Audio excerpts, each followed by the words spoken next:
February 25, 1946. Columbia, Tennessee. James Stevenson, 19 years old, Navy veteran of the Pacific Theater, watched his mother argue with a white store clerk over a broken radio. When the clerk struck Gladys Stevenson across the face, her son didn't hesitate. Within hours, the Ku Klux Klan would be forming a lynch mob. But this time, something was different. This time, the veterans were ready. And by dawn, it would be the Klan running for their lives. Columbia, Tennessee sat just 30 miles from where the Ku Klux Klan had been founded. In 1946, the town held about 5,000 white residents and 3,000 black residents. Since 1925, at least 2 lynchings had been recorded in Maury County. Everyone knew the Duck River held bodies that were never counted. James Stevenson had spent 3 years in the Pacific as a Navy welterweight boxer, surviving battles on islands most Americans couldn't pronounce. Now he was home,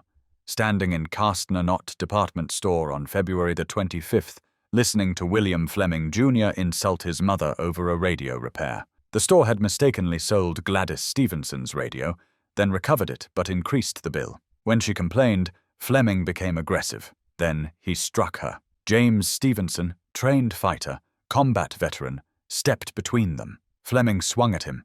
Stevenson's response was instinctive. One punch. Fleming went through the plate glass window, both men crashing to the sidewalk in breaking glass. Both Stevensons were arrested, charged with disturbing the peace, and paid $50 fines. But Fleming's father demanded a new warrant. Attempted murder, a felony that could mean a rope. By late afternoon, white men began gathering around the Maury County courthouse. They brought rope.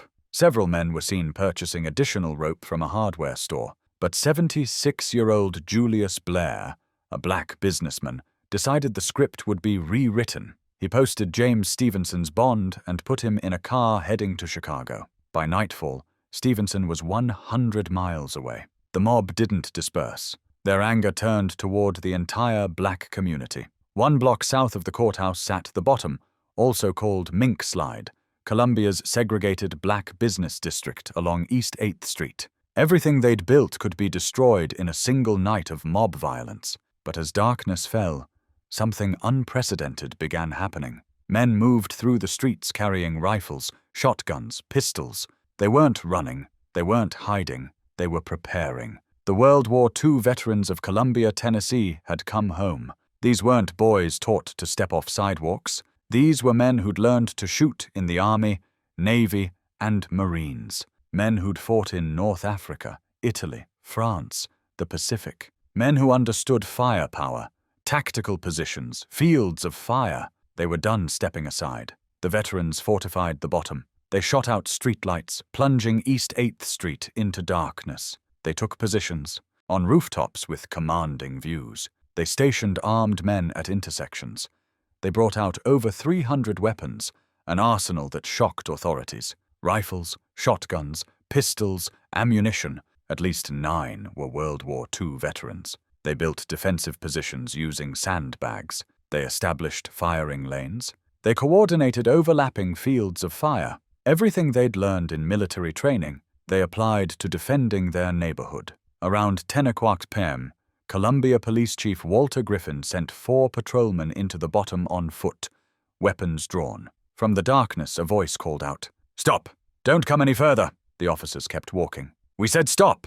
The officers continued advancing into the darkness, where armed veterans waited in positions they couldn't see. The first shots split the night. Buckshot, fired low. All 4 officers went down, hit in the legs and lower body. The wounds weren't fatal, but they were effective. The officers retreated, crawling and stumbling back toward the courthouse square. The white mob erupted in panic. Armed black men had fired on white police officers. The victims were shooting back, and they knew how to shoot. Tennessee Governor Jim McCord dispatched Lynn Bomar, head of the Tennessee Highway Patrol, with 60 to 70 state troopers. Bomar tried to deputize civilians and arm the lynch mob. General McGavock Dickinson arrived with over 900 National Guardsmen and refused. The Guard would not arm civilians or facilitate mob violence. By 2 o'clock a.m., most armed black residents had dispersed. The shooting had stopped. Lynn Bomar had other plans. At dawn, before the State Guard could fully deploy, Bomar led his highway patrolmen into the bottom. They fired into buildings, smashed windows, ransacked businesses, beat residents, and confiscated over 300 firearms. They arrested over 100 black residents. When State Guardsmen arrived and saw the destruction, they found caskets defaced with KKK graffiti. On February the 28th, Tennessee Highway Patrol officers claimed that during interrogation, 2 prisoners grabbed guns and began shooting. The officers returned fire, killing James Johnson and William Gordon, wounding Napoleon Stewart. No one believed it. 2 black men ended up dead. The NAACP sent Thurgood Marshall. Marshall was 37 years old, the NAACP's chief legal counsel. He arrived with Z. Alexander Luby and Morris Weaver to defend 25 black men charged with attempted murder. The charges carried potential death sentences. An all-white jury would decide their fate. Marshall requested a venue change to Nashville. The judge moved it to Lawrenceburg, 20 miles from Columbia. Same rural area, same attitudes. The trials ran from summer into fall 1946. Marshall built defenses emphasizing self-defense and the constitutional right to protect one's community from mob violence. He brought witnesses who testified about the lynch mob, the rope purchases, the clear intent to murder James Stevenson. On October 4th, 1946, the jury returned verdicts. 23 defendants acquitted. 2 found guilty of lesser charges, later dropped. Marshall had won. They left immediately, driving toward Nashville. Just outside Columbia, cars followed them. A siren. 3 police cars surrounded them. 8 officers emerged. "You're under arrest for drunk driving." Marshall hadn't been drinking. Luby and Weaver were ordered to continue to Nashville. Marshall was handcuffed and placed in a police car, but Luby, Weaver, and reporter Harry Raymond followed as the police car turned onto a dirt path toward the Duck River, the same river where black bodies had been dumped for decades. Marshall watched through the window as they descended toward the riverbank. He could see figures waiting, men near the water, a rope hanging from a tree. He'd spent years documenting lynchings, seeing the photographs, the charred bodies, the smiling crowds, and now he was being driven to his own. Then headlights appeared behind them. Luby's car, witnesses. Their presence changed everything. The officers couldn't complete a lynching with witnesses who would survive to testify. They drove Marshall to the courthouse instead. An elderly judge demanded to see the evidence. He ordered Marshall to breathe in his face. The judge turned to the arresting officer. "This man hasn't had a drink in 24 hours. What the hell are you talking about?" Marshall was released. Local black residents organized a convoy. They put a decoy driver in Marshall's car. Marshall was hidden in a different vehicle on back roads. The decoy driver was stopped by police and beaten so severely he was hospitalized for a week. Marshall made it to Nashville. President Harry Truman issued Executive Order 9808 on December 5, 1946, establishing the President's Committee on Civil Rights. The 1947 report cited Columbia, recommending anti-lynching laws and desegregation of the armed forces. In July 1948, Truman desegregated the military with Executive Order 9981. The line ran from Columbia's bottom to the White House. But Columbia wasn't isolated. Nowhere was armed resistance more organized than in Monroe, North Carolina. Monroe, North Carolina, 1955.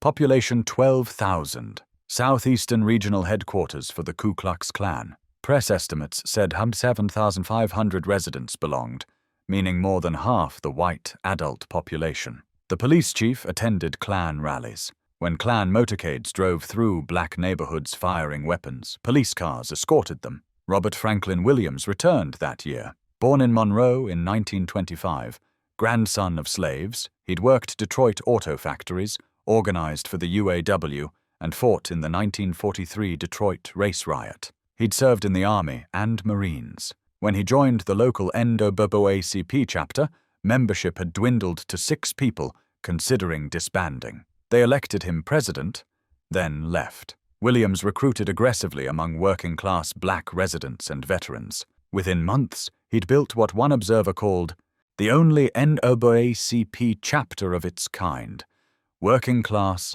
veteran-led, unafraid. In 1957, Williams began campaigning to integrate Monroe's taxpayer-funded swimming pool. Black children were forbidden to use it. Several had drowned in unsupervised farm ponds. Williams organized picket lines. Opponents fired on them. Law enforcement watched. No arrests. The message was clear. Williams went to the National Rifle Association and received a charter for a rifle club. He called it the Black Armed Guard.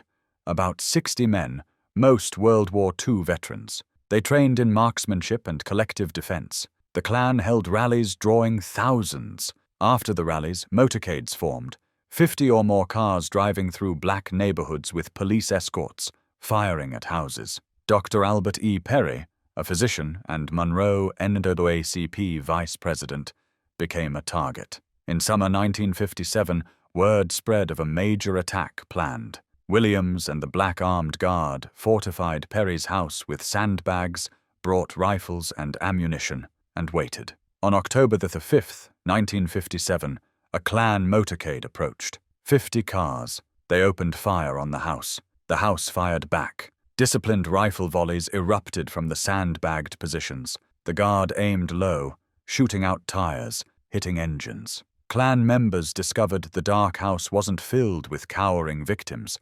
It was filled with combat veterans. The motorcade disintegrated.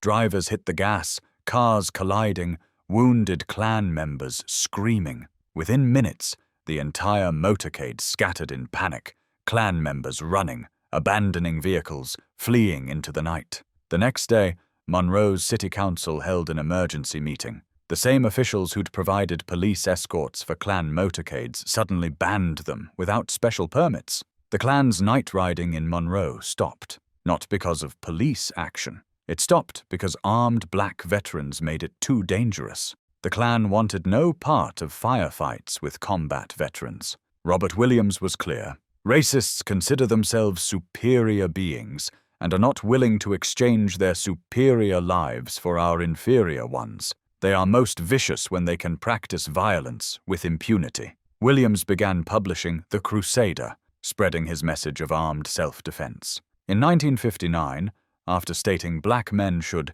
meet violence with violence, the National NAACP suspended him, but his influence spread. Williams published Negroes with Guns in 1962.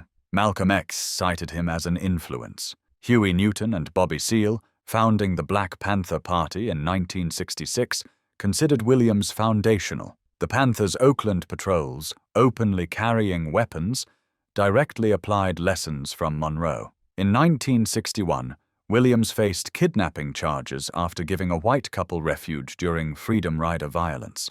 Rather than face Tennessee justice, he fled to Cuba. He broadcast Radio Free Dixie, met Castro and Mao, became an international symbol. He returned in 1969. Charges were dropped. He died in 1996. Rosa Parks gave his eulogy. The roots went deeper. Summer 1919, the Red Summer. Black newspapers named it for blood in American streets. At least 25 major riots. 97 recorded lynchings between April and November. White mobs attacked black communities nationwide. Washington, D.C., July 1919. White sailors went on a 4-day rampage, assaulting and lynching black people. Police did nothing. President Wilson refused to intervene. But Washington had over 5,000 black veterans. Men who'd served in France, fought in the Meuse-Argonne offensive, seen modern warfare. As white mobs rampaged, black veterans grabbed rifles and positioned themselves on rooftops.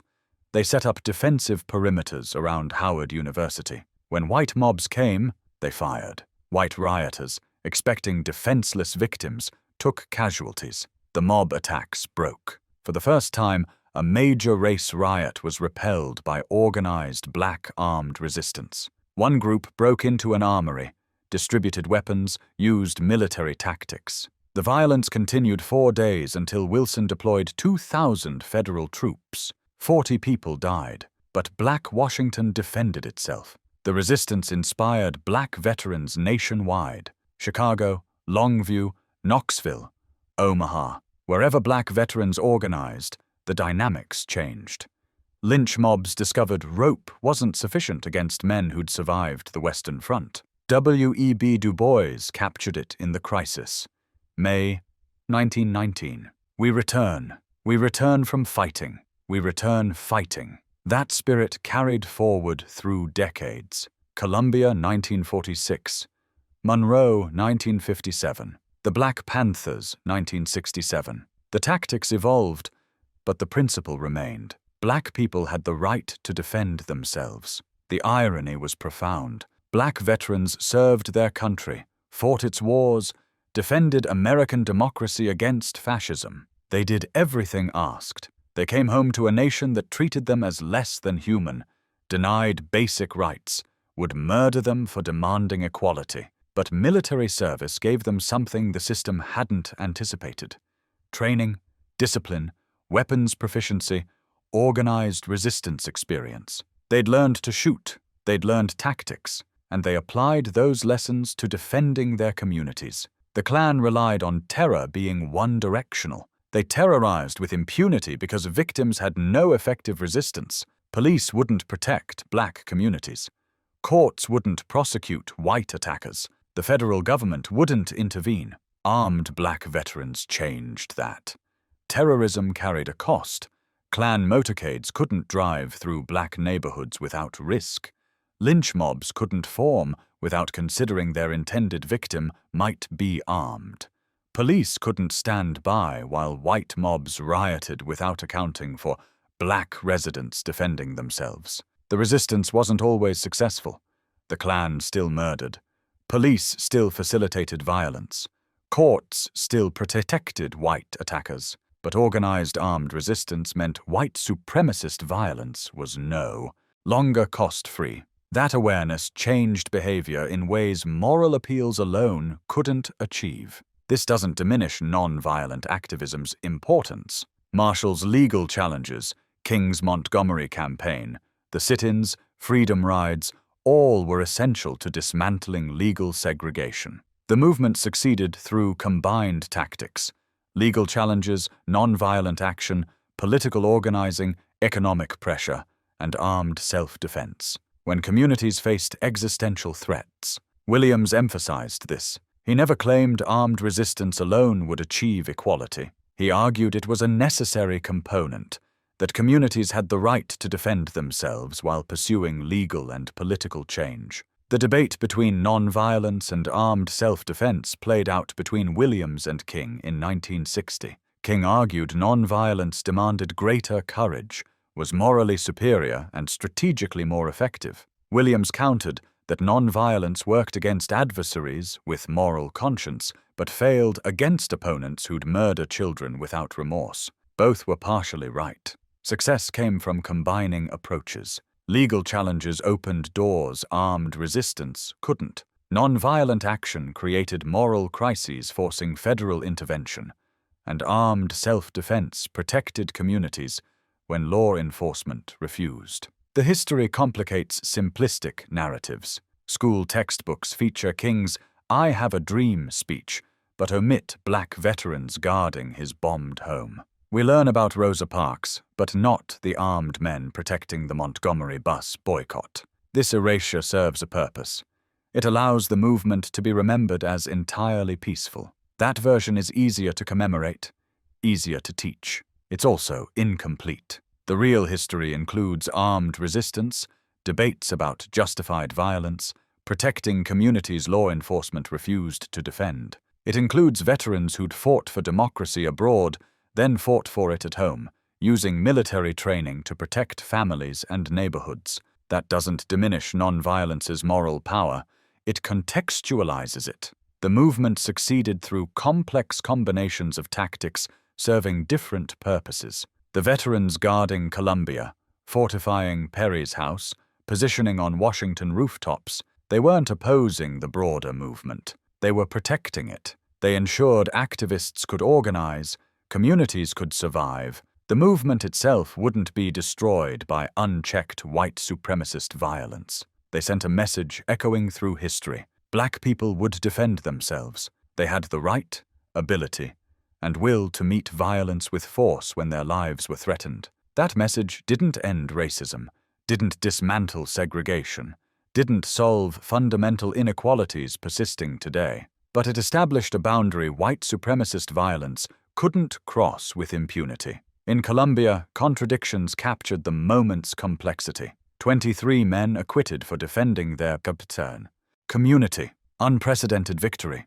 but 2 prisoners killed in custody. Over 100 arrested. The bottom ransacked. Families terrorized. James Stevenson never returned, living his life in exile. The message to black veterans was clear. You can serve, fight wars, defend democracy abroad, but expect treatment as full citizens at home.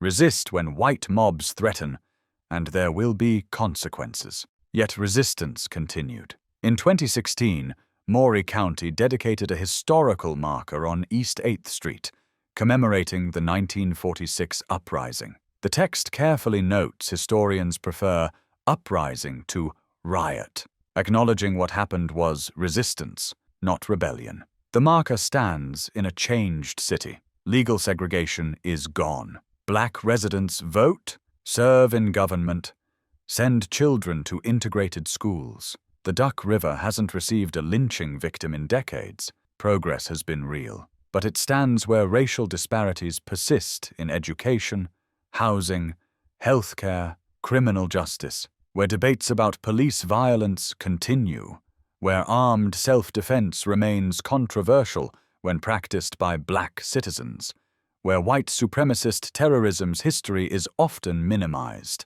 The men who defended the bottom in 1946, drove off the Klan in 1957, positioned on rooftops in 1919, they weren't trying to solve all America's racial problems. They were trying to survive the night. They protected families, homes, communities from immediate deadly threats. They used available tools, military training, weapons, tactical knowledge, and courage to stand firm when white America expected submission. Their resistance changed American history. It demonstrated black people would fight back, that white supremacist violence would meet organized resistance, that victims of terrorism could become defenders. It influenced a generation, inspired black power, established self-defense principles persisting today, and it terrified the Klan, the organization that terrorized black communities for decades, relying on darkness and overwhelming force against defenseless victims,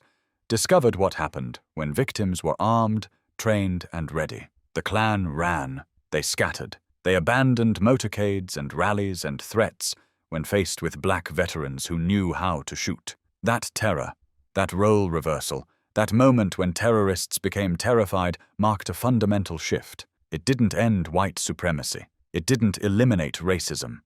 It didn't create equality. But it established that black resistance was real, effective, and wouldn't stop. The veterans of Columbia, Monroe, Washington, and countless communities didn't ask for recognition. Most never sought publicity. They did what soldiers do, assessed threats, organized defense, held ground. They protected communities because no one else would. They used violence only when facing violence, and they survived to tell the story. That story deserves remembering as part of the civil rights movement, not as a footnote or embarrassing complication, but as crucial component of black resistance to white supremacy. Black veterans stood guard while others organized. Armed resistance protected communities, while legal challenges wound through courts. The knowledge that violence would meet violence prevented, in some places at some times, the worst atrocities. The men who fired shots in Columbia's bottom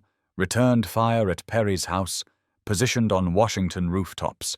They fought for the same goal as those marching in Montgomery, sitting in at lunch counters, riding buses through the South. They fought for a country recognizing their humanity, respecting their rights, protecting their lives. They fought with different tools, but they fought for the same cause. Their contribution, their willingness to stand armed against white supremacist terror, deserves recognition in black resistance history. Because on those nights when lynch mobs formed, when Klan motorcades approached, when white rioters expected easy victims, black veterans stood firm.